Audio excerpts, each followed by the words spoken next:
मुझे याद नहीं पड़ता कोई एक दिन ऐसा गुजरा हो जिसमें अम्मी अब्बू याद ना आए।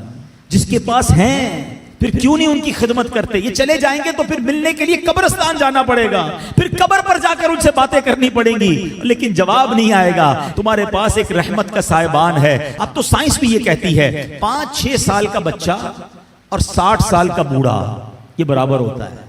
ये जिंदगी का एक सर्कल है, बचपन से शुरू होता है, जवानी में जाता है और फिर वहां से 40 के बाद उम्र ढलना शुरू होती है। और बच्चा जिस तरह 6 साल का होता है ना, नॉर्मली 60 साल 65 साल का बंदा उसी तरह का हो जाता है। अब मुझे एक बात का जवाब दीजिए, 5 या 6 साल का बच्चा आपके घर में हो और वो कोई सवाल आपसे बार बार करे, आप नाराज होते हैं? क्योंकि हमें ये समझ आ गई है कि अभी 6 साल का है, इसका अंडरस्टैंडिंग लेवल कम है, इसकी लिस्निंग पावर कम है, इसके दिमाग में अभी इतनी वुसअत नहीं है, बच्चा है इसलिए जिद कर रहा है। जिस दिन आप ये समझ गए कि 60 साल के बाद तकरीबन कमोबेश सुनना मुश्किल हो जाता है, समझना मुश्किल हो जाता है, जिद आ जाती है, फरमाइशें शुरू हो जाती हैं, अब आप इसको एंजॉय करें। अब इसमें चिड़चिड़ापन ना लाएं कि क्या अम्मी रोज बार बार एक ही बात करती हो, तुम्हें समझ तो कुछ आता नहीं, अब वो आपको सुनाई नहीं देता। अल्लाह अकबर, तुम उनसे इस तरह बात कर रहे हो जिन्होंने तुम्हें पाल पोस कर बड़ा किया। अल्लाह की कसम अब खिदमत का मौका आया है। हकीकत की बात बताऊं, खुश नसीब है वो औलाद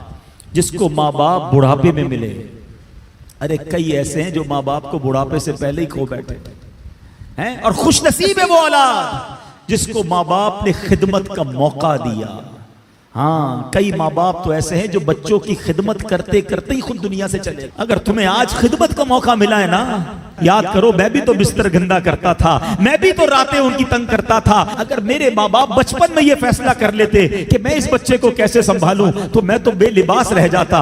कपड़े उन्होंने पहनाए, अगर मुझे वो छोड़ देते तो मेरी तालीम का क्या होता, मेरी परवरिश का क्या होता। मुझे आज जो भी हूं मैं दुनिया में, अपना जहन बना लो मेरे प्यारे इस्लामी भाइयों। खुदा की कसम, अगर आज तुम्हारे पास शराफत है, इज्जत है, दौलत है, दुनिया में जो कुछ है वो सब कुछ हमारे माँ बाप की बरकतों से है।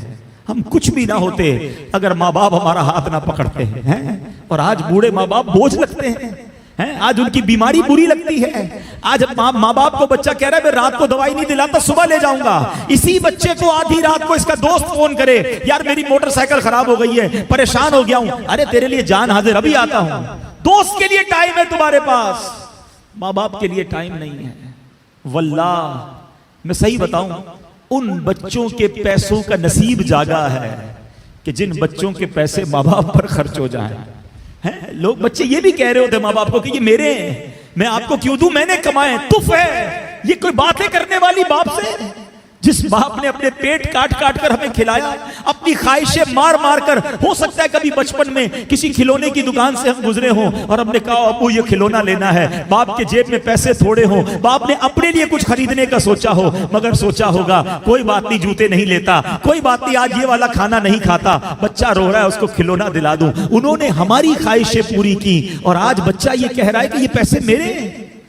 यकीन करो तुम्हारे पैसों का नसीब जागा है अगर किसी तरह तुम्हारे माँ बाप पर तुम्हारे पैसे खर्च हो जाए। इससे अच्छा मेरे पैसों का इससे अच्छा मसरफ क्या है कि ये पैसा माँ बाप की खिदमत में खर्च हो जाए। लेकिन आज जो वाकयात सुनने को मिल रहे हैं, दिल दहल जाता है।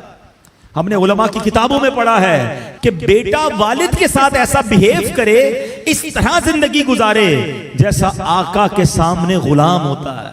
मगर आज सुनने को जो बातें मिल रही है ना कि बूढ़ा बाप बेटे के आगे गुलाम बना हुआ है। वो औलाद कैसी है, जबान लटक नहीं जाती जो माँ बाप से ऐसे बात करे। हक ये है कि औलाद को डरना चाहिए कि कहीं मेरे माँ बाप नाराज ना हो जाए। हदीस पाक है, मेरे आका अलैहिस्सलाम फरमाते जिसका मजमून है माँ बाप ही तेरी जन्नत है, माँ बाप ही तेरी दोजख है। इसका मतलब क्या हुआ, यानी माँ बाप राजी हो जाए तो रब भी राजी हो जाएगा, जन्नत मिल जानी है। और माँ बाप नाराज हो गए फिर नहीं काम आनी इबादतें। दीन का काम करें बहुत अच्छी बात है, मगर ये देख लो कि माँ बाप राजी हैं कि नहीं।